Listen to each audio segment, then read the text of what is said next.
بسم اللہ الرحمن الرحیم۔ ایک شخص نے ایک خوبصورت لڑکی سے شادی کر لی۔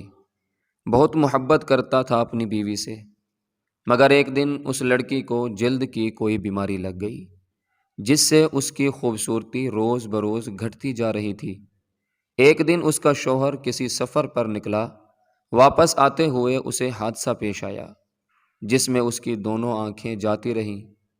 خیر، ان کی ازدواجی زندگی یوں ہی چلتی رہی اور اس کی بیوی کی خوبصورتی مزید گھٹتی رہی، مگر اندھے آدمی کو اس کا علم نہ تھا، لہٰذا ان کی زندگی پر اس کا کوئی اثر بھی نہ پڑا۔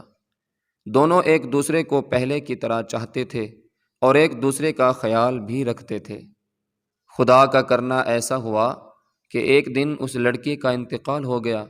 اس کا شوہر نہایت غمگین تھا اس صدمے سے، جس کے باعث اس نے اپنا سب کچھ فروخت کر ڈالا اور اس شہر کو چھوڑ کر کسی دوسرے شہر جانے لگا۔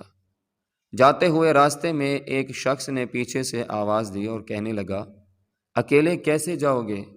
اب تک تو آپ کی بیوی آپ کی مدد کرتی رہی، آپ کا خیال کرتی رہی اور آپ کی آنکھیں بند رہیں۔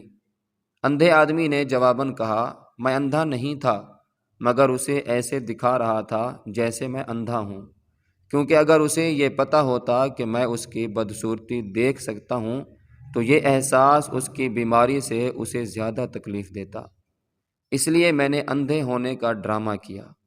وہ بہت اچھی بیوی تھی، میں بس اسے خوش رکھنا چاہتا تھا۔ اس واقعے کو بیان کرنے کا مقصد اس سے سبق حاصل کرنا تھا کہ کبھی کبھی ہمیں کسی کی غلطیوں پہ اندھا بننا چاہیے، ان کی غلطیوں یا خامیوں کو نظر انداز کرنا چاہیے تاکہ ایک خوشحال زندگی گزار سکیں، کہ مخلوق کوئی بھی کامل نہیں مگر صرف خالق۔ لہٰذا رشتے کی مضبوطی کا باعث کسی کی کاملیت نہیں، بلکہ رشتے کی مضبوطی کا راز اس بات میں ہے کہ ہم اپنوں کو ان کی تمام تر خامیوں کے ساتھ دل سے قبول کر لیں۔